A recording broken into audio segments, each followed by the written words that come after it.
Hello, I'm Dr. Sunny. Welcome to another episode of Rise and Shine with Dr. Sunny, the show that helps you unleash your inner speaking superpowers. Each week, you get tips, tools, and techniques to help you become a better communicator. In celebration of Women's History Month, we're shining the spotlight on women speakers and authors. On this edition of Rise and Shine, author and poet Zan Johns will share her message through prose. Plus, I'll give you details on how to share your virtual message with confidence and ease when you attend my free monthly online workshop, so stay tuned. If you're watching on YouTube or Facebook, share in the comments below where you're watching from. And if you're listening by podcast, subscribe so you never miss a show. If you enjoy our programs, please consider making a donation of any amount at wytv7.org to help our CBN broadcasters continue their mission to bring you programming that educates, empowers, and encourages. I believe we all have a purpose and the potential to live our best life. My guest has been living her best life as a poet and best-selling author. Zan Johns is a retired human resources leader and best-selling author. Her 29-year career was spent at the University of Colorado. She's author of Poetic Forecast, a collection of insightful and inspirational poems. Her goal is to touch the world line by line through written and creative expression. Now, I know your friends call you Zan, so welcome, Zan, to the show. Thank you. Hello, Dr. Sunny. You make me stand taller. Thanks for that wonderful introduction. You are so welcome. So tell us a little bit about yourself and what keeps you busy during retirement. Well, I grew up in Hammond, Louisiana, small college town. I moved to Colorado in 1975 to attend school at the University of Colorado. Went straight from classroom to the conference room and spent my entire career at the University of Colorado. I retired as the human resources leader in 2007. And since retirement, I have been enjoying my family, enjoying my friends, writing lots of poetry. And in 2020, I published my first book, as you said. And since then, I have published a second book. You and I met and we connected during a book collaboration project through the Women's Speaker Association. Our book is called Voices of the 21st Century, Resilient Women Who Rise and Make a Difference. And our book launch with a total of 40 women was just in February. How exciting was it for you? It was very exciting. I hope yours arrives soon. Yes, I'm still waiting. But you know, we both did get our cups, right? You got your cup. I got mine. Cheers. That's right. Yes. A toast. Yes, I love it. I love it. It helps me. I keep this on my desk. So tell me a little bit about your journey with the book project, and then we'll talk a little bit about your Poetic Forecast. I have to talk about both of them together because one led to the other. How did you even decide to contribute to Voices 4? This is the fourth volume. Yes, fourth volume.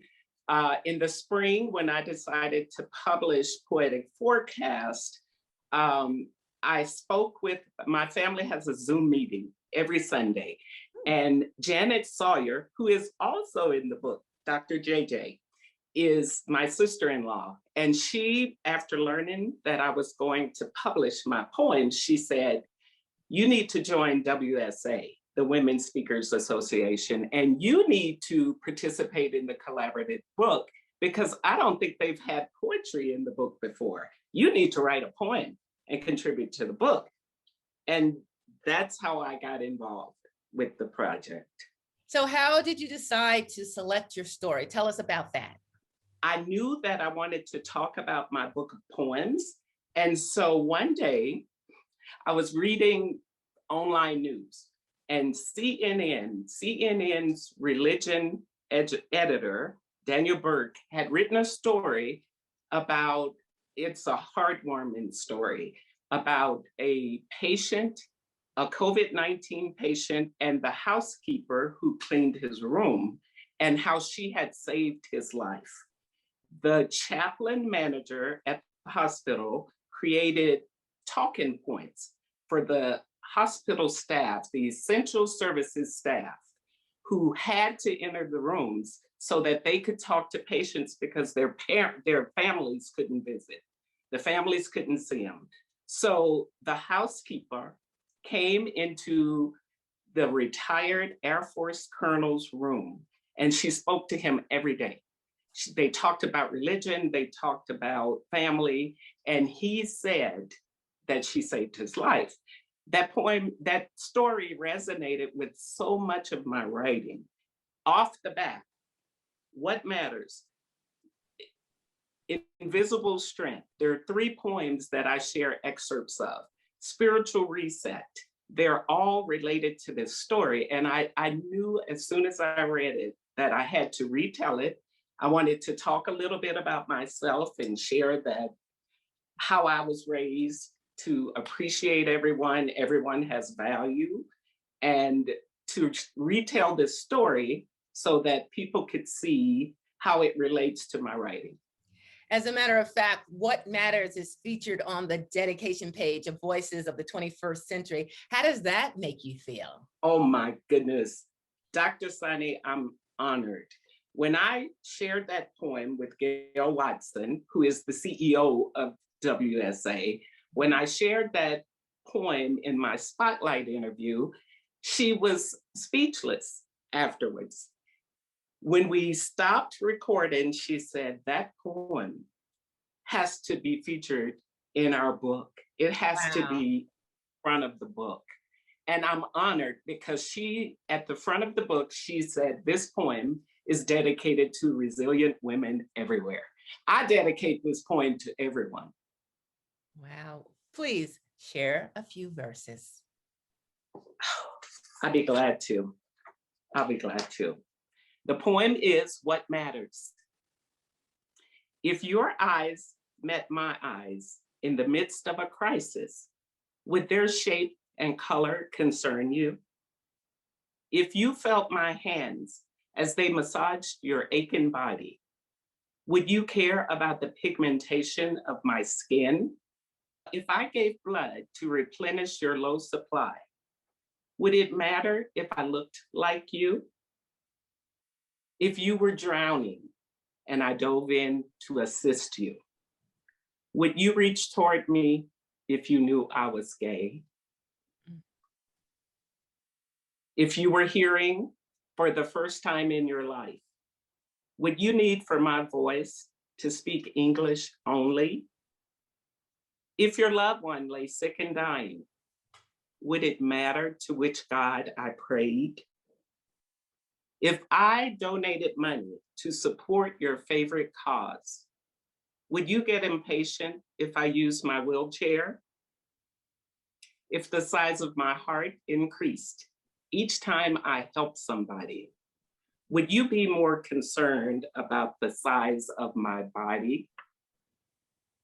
If you asked me to walk a mile in support of humanity, would you get impatient if I used my wheelchair? If I said no, and you assaulted me anyway, are you less guilty because I waited to report? If my family seeks asylum in the USA, are we not welcome because our border is to your south? If the police force keeps killing unarmed citizens, would you demand justice if they are African American? With civil unrest during this global pandemic, trust me, we will soon realize what matters. Wow. Thank you. Thank you. And you know, there's so much more. That obviously is so timely and relevant for the unprecedented times and uncertainty that we're living in right now. And your poem resonates with so many people. So Actually, I just want to say again, congratulations on that. Let's talk about Thank you. your poetry book, Poetic Forecast, a little bit more of which includes that poem and more. And it's actually titled Poetic Forecast, Reflections on Life's Promises, Storms, and Triumphs. And I've read that this beautiful book challenges our thinking, and it demonstrates the joy of celebrating life and one's family and friends. And you say it's a spiritual journey that shines light on God's generous favor and grace in your life. So tell us more about that. This is a collection of select poems. I've been writing poems for 45 years now. And I have to tell you, I was inspired as a freshman in college when Nikki Giovanni visited our campus. And when she read Ego Trippin', she changed my life. And of course, yes, Maya Angelou. There's so many. And what it said to me is, you too can do this. So I have all these poems, and it wasn't until the spring of 2020, when the world slowed down, that I decided, it's actually, God tapped me, tapped me and said, I've given you a gift, it's time to share it. My younger brother, Keith Barnado, also said, you need to publish your book. And I thought, okay, it's time. So I dusted them off. I purged a lot, and there were a lot of poems that initially I wasn't planning to share, but decided to include in the book because I wanted to take the reader on a journey, sort of a journey through my life. I wanted to focus on positive things that would inspire and touch other people. In the book, there are poems about grief, the pain of going through grief. There are tributes where I celebrate people who have passed on. I celebrate my family. I celebrate family of friends in the book, because that's what we need to do. We need to reach out. We need to empathize with other people. We need to share compassion, and we need to celebrate. When we celebrate other people, we celebrate ourselves. And that's what the book is about. I totally agree. I love it when we can celebrate others, we celebrate ourselves as well. Now, I understand also that there is a book, a type of dialogue, a book club dialogue in the back of your book. What does that allow your readers to do? Let's see. I've included 11 questions to prompt book club members so that when they read Poetic Forecast, they can go to the back of the book and look at the questions that I've suggested for discussion. And it's really exciting. I would love to, I'd love to engage with some of the book clubs and talk about the book. But I believe these questions will help them get started and help them fully enjoy Poetic Forecast.